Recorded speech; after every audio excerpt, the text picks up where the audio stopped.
It's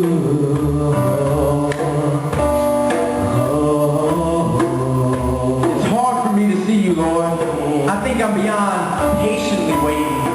Because as I'm sitting on this corner in the heart of the city, on the wrong side of town, I get impatient as I wait for you to come through and do that healing thing you promised to do.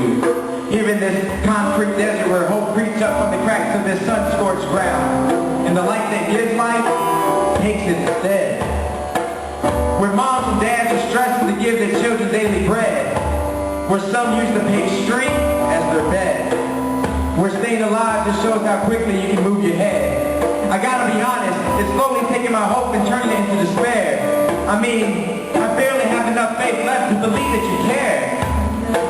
Because sitting on this corner allows me to partake of heartbreak in a whole new way.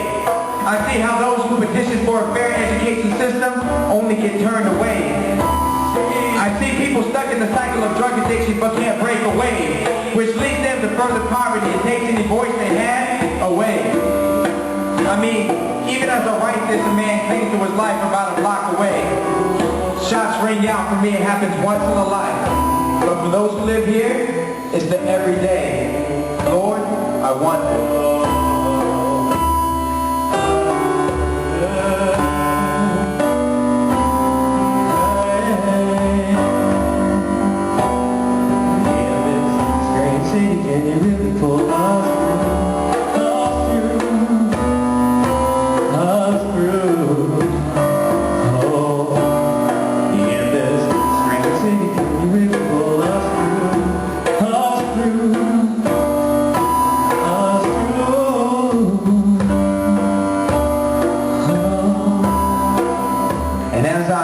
Sitting here waiting for you to come through, I hear your heart sigh, a gentle reply. You say, my son, I've been trying to wake my people up to these grim realities with all my might. But instead, they've chosen to turn their heads and blind their sight. If they could see, they would know that I know the names of those who will not eat tonight. I know about their every fear and their every fright. Don't you see? It pains me to see hunger pain. I call my people to be focused.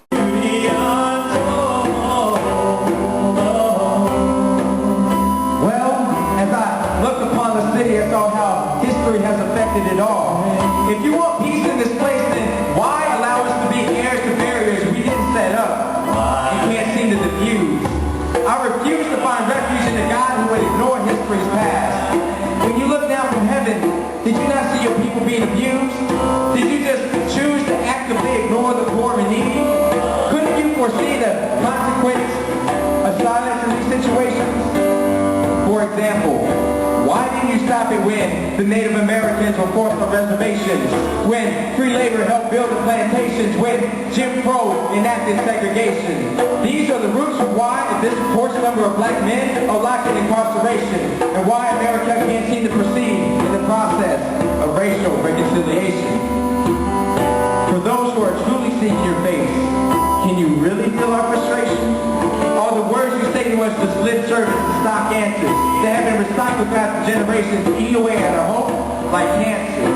Lord, right now, I really need an honest answer.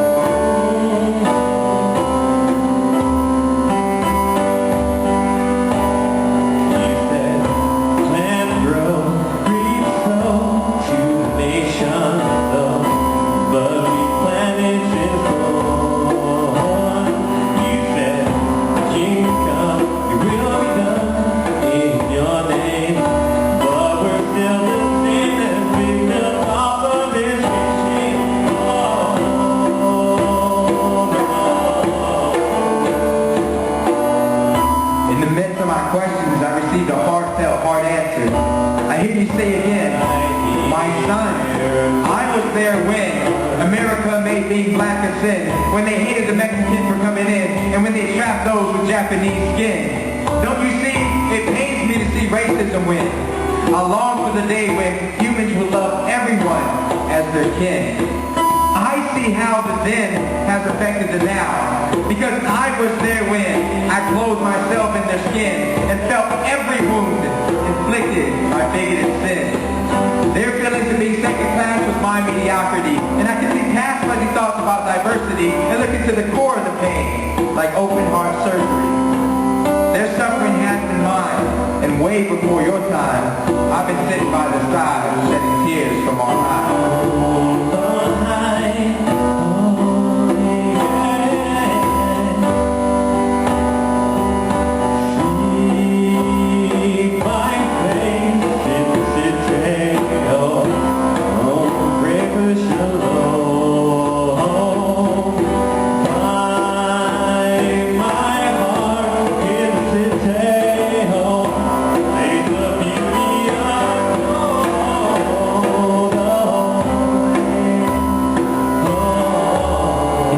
And lack of understanding, I turn to see you standing right behind me.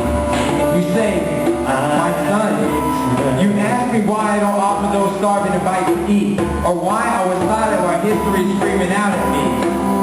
Well, you see, I have left this earth in human form, but left humans as a form of outreach, to be my hands and my feet.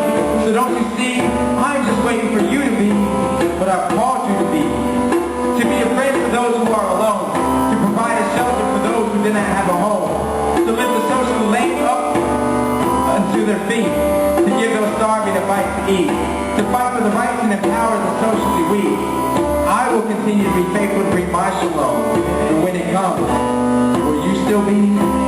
In the meantime, I continue to shed tears